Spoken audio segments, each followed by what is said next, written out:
Hello दोस्तों, कैसे हैं आप सब लोग। उम्मीद करता हूँ आप ठीक होंगे। आज जो मैं लेकर आया हूँ तो ये एक क्राइम स्टोरी है। दिल्ली की लगी हुई है। ये दिल्ली के पास की, दिल्ली एनसीआर में लोनी है, वहाँ की है ये। और ऐसी है ये कि इंसान सोचने पर मजबूर हो जाता है कि एक अच्छी खासी औरत जिसकी नई नई शादी हुई और वो अपने शोहर से वफादार, उसका शोहर उससे वफादार, लेकिन अचानक इस तरीके से प्लान करके और उसके शोहर ने उसको रास्ते से हटाया। और गवाह किसे रखा उसने? उसके ही भाई को गवाह रखा, गवाह के तौर पे। जब उसका कत्ल किया तो उसके अपने सगे भाई को उसने गवाह के तौर पे उसके पति ने रखा, ताकि कल को उसके ऊपर कोई शक ना हो। लेकिन जुर्म जुर्म होता है, वो चाहे कोई भी करे, किसी भी तरह से हो, ये जुर्म तो बचता नहीं है, ये खुल के ही रहता है। तो चलते हैं आज की इस स्टोरी की तरफ, क्राइम स्टोरी, जो कि दिल्ली के लगे हुए लोनी, गाजियाबाद, दिल्ली एनसीआर में आता है वो। वहाँ पे एक आसिफ नाम का व्यक्ति है जो कि वहाँ रहता था। अभी शादी हुई थी फ़िलहाल उसकी, ज़्यादा पुरानी शादी नहीं थी। और एक बीवी थी उसकी, वो था, और हंसी खुशी रहते थे वो। ठीक थे, वो उससे वफादार थी, वो उससे वफादार था। बिल्कुल सही, बिल्कुल सब कुछ ठीक ठाक चल रहा था। ये बात है 12 जनवरी 2025 की। उस दिन फ़ोन आया समरीन के पास कि उसके भाई का फ़ोन आया उसके पास, समरीन के, जुनैद जिसका नाम था। उसने फ़ोन किया कि आज मैं घर आने की सोच रहा हूँ, आपके बहन बाजी या जो भी कहा हो। उसने कहा ठीक है भाई आ जाओ। बहनों को भी फ़ोन किया उसने, जीजा को अपने। जीजा ने कहा चलो ठीक है आ जाओ। तब उसने उसके लिए अपनी बीवी से कहा, समरीन खाने बनाओ ज़रा ठीक से, सही से, तुम्हारा भाई आ रहा है जुनैद, और वो यहीं रहेगा, शाम को आएगा वो आज। तो ठीक है, उन्होंने अच्छे से, समरीन ने मेहनत से खाना बनाया सब उसके भाई के लिए। आया जुनैद, आने के बाद सबने खाना वाना खाया, साथ में बातचीत हुई। उसके बाद जुनैद को फिर 2 मंजिल मकान था, मकान भी अच्छा खासा था, कमाई ठीक ठाक थी, सही चल रहा था, हिसाब किताब बिल्कुल सही था सब। अब उसने क्या किया कि वो जुनैद से कहा, 2 मंजिल मकान था, आप ऊपर सो जाओ, हम नीचे सो जाते हैं। तो बोला ठीक है। जुनैद जाके ऊपर सो गया, लेट गया। लेटने के बाद वो थोड़ा बहुत मोबाइल वोबाइल चला रहा था। तब आसिफ ने उससे कहा, यार सुबह काम पे जाना है मुझे भी, और थोड़ा जल्दी उठना पड़ेगा, तो इसलिए प्लीज़ मोबाइल मत देखो और सो जाओ जल्दी। तो उसने कहा ठीक है। वो जाके ऊपर मोबाइल रख के और वो सो गया। अब सोने के बाद क्या हुआ, 12-1 बजे रात के उसके घर में 3 लोग नकाबपोश घुस के आ जाते हैं। आने के बाद वो इधर से उधर लूटपाट करना शुरू कर देते हैं। दोनों मियाँ बीवी की आँख खुलती है, हस्बैंड वाइफ की। वो उठते हैं, देखते हैं तो वो समरीन विरोध करती है। तो उसमें से एक जो होता है वो उसको चाकू से मार देता है, समरीन को चाकू मारता है, उस पर हमला करता है, और गरज ये कि उसकी हत्या कर देता है पूरी। फिर आसिफ के हाथ बांधने के बाद और फिर उससे पूछते हैं, सामान जेवर वगैरह सब निकालने लगते हैं वो, कहाँ कहाँ क्या है। फिर उससे पूछते हैं कहाँ और सामान कहाँ क्या है। तब वो आसिफ को भी बांधते हैं, बांध के हाथ और उसे ऊपर लेके जाते हैं। ऊपर लेके जाते हैं, सामान जितना नीचे का था वो तो उन्होंने लूट लिया, जेवर ओवर पैसे जो भी कैश था वो निकाल लिया। निकालने के बाद फिर वो उसे ऊपर लेके गए। जो ऊपर लेके गए तब वहाँ पर जुनैद था, उसका साला सो रहा था वो। अब जब वो ऊपर लेके गए तो वो जाग गया। जब जाग गया तो उन लोगों को इस चीज़ का तो पता नहीं था कि ये भी है। जब उन्होंने अचानक देखा, उसने विरोध किया जुनैद ने, तब वो लोग उसे छोड़ के, आसिफ को छोड़ के, और भाग गए बंधा हुआ ऐसे ही।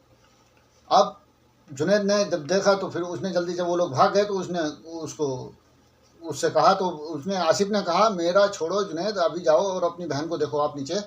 तो फिर वो नीचे आया। नीचे आके देखा तो उसकी बहन पे तो इतने हमले और इतने वार किए थे उन लोगों ने कि वो ख़त्म हो गई थी समरीन। उसे खतरा लगा कि शायद ये तो ख़त्म हो गई है, ख़त्म ही हो गई थी। लेकिन फिर वो भाग के गया ऊपर। ऊपर जाने के बाद उसने अपने जीजा को खोले, हाथ वाथ खोले, उसके हाथ पैर खोल के फिर नीचे आए। नीचे आने के बाद जब उन्होंने देखा तो उन्होंने फिर एम्बुलेंस को कॉल किया। जब देखा तो वो मर चुकी थी। अब उसको क्या हुआ कि उन्होंने फ़ोन किया पुलिस को। जब फ़ोन किया, फ़ोन करने के बाद पुलिस आई तो देखा तो उसकी लाश पड़ी हुई थी वहाँ पे, समरीन की। अब जब उन्होंने देखा तो फिर उन्होंने पूछताछ शुरू की, कैसे क्या हुआ। तब उन्होंने कहा, हम खाना वाना खा के और सो गए थे। सोने के बाद फिर 12-1 बजे ये लोग घुसे हमारे घर में, और घुसने के बाद जब सामान वामान लूटने लगे, तब मेरी बीवी ने कुछ ना नुकर की। तब इन लोगों ने मेरी बीवी की हत्या कर दी और फिर मुझे हाथ पैर बांध के ऊपर ले गए। लेकिन ये मेरा जुनैद था, मेरा साला, इसने विरोध किया, मैंने भी किया। तब 2 लोग मुझे छोड़ के भाग गए ऐसे। तो उन्होंने कहा ठीक है। जो पुलिस की टीम आई थी, उन्होंने देखा तो उन्हें कहीं से भी कोई ऐसा वो नहीं लगा कि कहीं से कोई कुंडी टूटी हो बाहर से, या कुछ हुआ हो ऐसा जो कि बाहर से धक्का लगाया हो और दरवाज़ा टूटा हो कहीं से कुछ, या सरिया डाल के कुछ, ऐसा कुछ नज़र नहीं आया। लेकिन उन्होंने इतना कहा कुछ नहीं।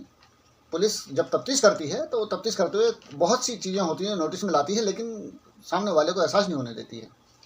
ऐसे ही इस केस में हुआ। उन्होंने देखा, देखने के बाद उन्होंने इस चीज़ को नोटिस में लाया कि ये क्या है, और ये कैसे आ सकता है बंदा बिना किसी को खोले, बिना किसी के दरवाज़ा खोले हुए कैसे अंदर आ जाएगा कोई, यहाँ कोई ऐसा कोई नज़र ही नहीं आ रहा है कुछ। तब उन्होंने क्या है उसका सब करा के पोस्टमार्टम वगैरह के लिए लाश उठवा दी। उठवाने के बाद फिर उन्होंने उससे पूछताछ करने के बाद फिर उन्होंने क्या किया कि उसकी कॉल डिटेल, सबसे पहला काम किया उन्होंने कि जो गली के सीसीटीवी फुटेज थे वो देखना शुरू किए उन्होंने। सीसीटीवी कैमरे जब देखे तो आगे बराबर में आसपास में कैमरा था, तो उसमें दिखाई दिया।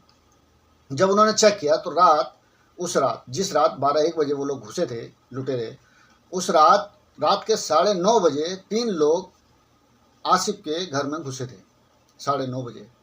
अब ये जब देखा तो पुलिस का और माथा ठनका कि ये 9:30 बजे घर में घुसे हैं, 3 लोग हैं और किसी को पता नहीं चला। 3 लोग घर में हैं, 3 लोग ये हैं और किसी को पता भी नहीं चला, और ये लोग 9:30 बजे के घुसे हुए हैं और रात के 1 बजे वारदात होती है।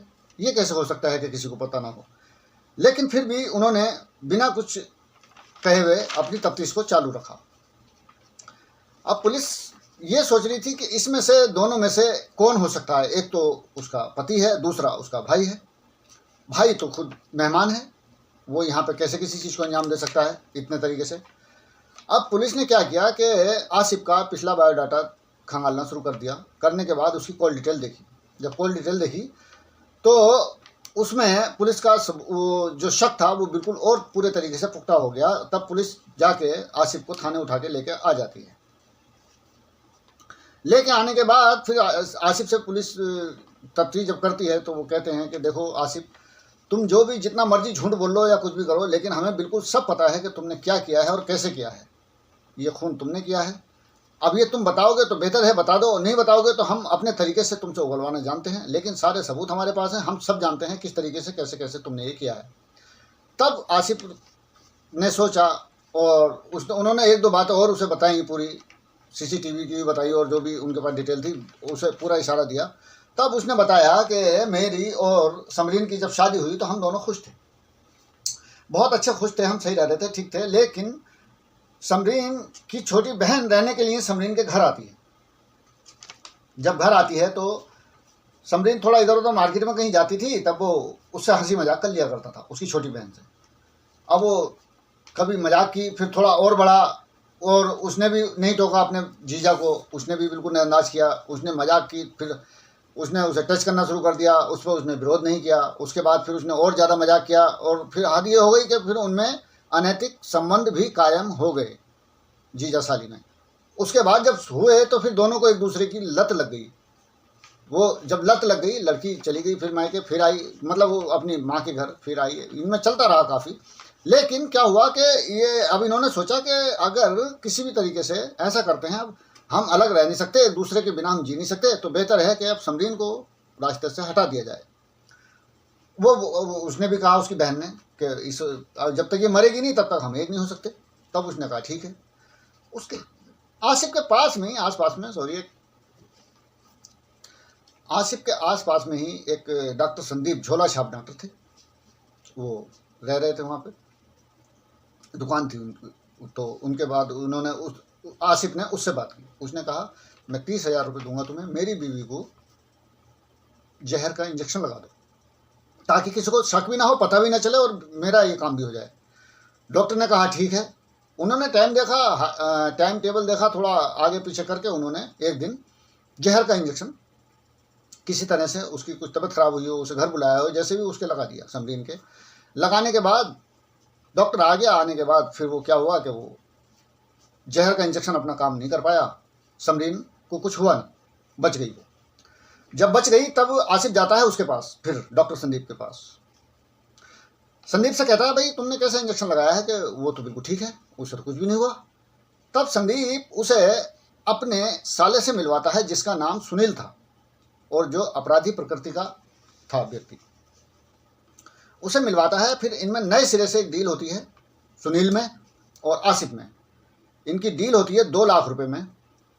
तो 2 लाख रुपए में डील होती है और वो कहता है मैं मार दूंगा, मेरी गारंटी है, लेकिन 2 लाख रुपए लूँगा और आप एडवांस दीजिए। तो उसने एडवांस दिए उसको 90,000 रुपये एडवांस दिए, 1,10,000 रुपये काम होने के बाद का वादा किया उसने कहा ठीक है।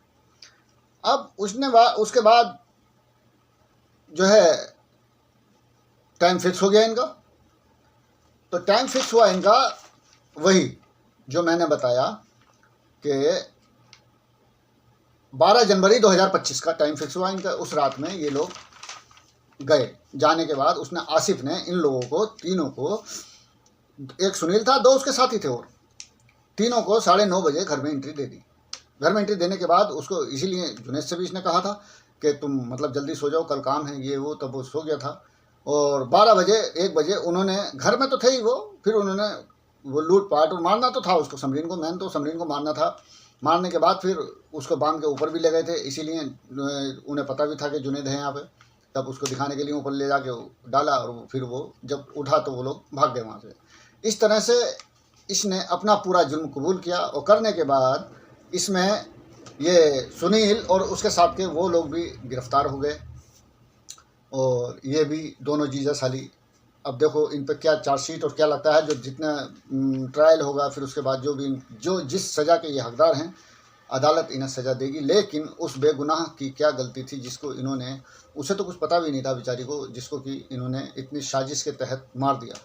आखिरी वक्त तक उसको पता नहीं चला कि मतलब मेरे शौहर या मेरा पति मुझसे वफादार नहीं है, इतना बड़ा बेवफा है। और मेरी बहन जो कि 1 माह की पैदाइश, 1 माह से हम दोनों बहनें पैदा हुए, और उसके इस हद तक चली गई कि उसने अपनी बहन की मौत का सौदा कर दिया।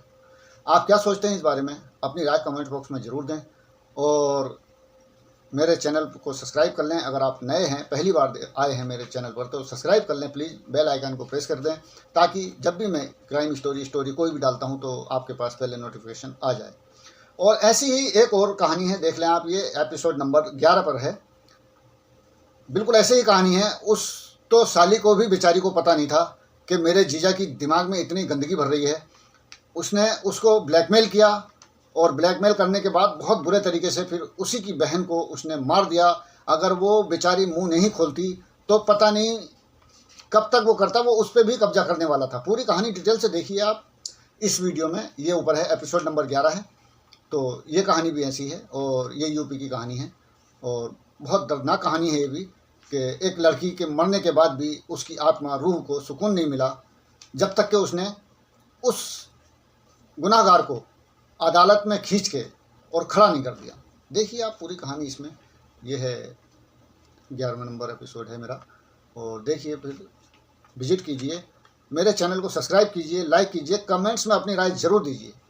और जो नए मेरे दोस्त, मेरे प्यारे अजीज़ आए हैं मेरे चैनल पर, वीडियो को वॉच किया है उन्होंने पूरा, बहुत दिल से शुक्रिया मेरी तरफ से। फिर मिलते हैं नेक्स्ट कहानी में, अगली कहानी में अगली बार। ओके, जय हिंद।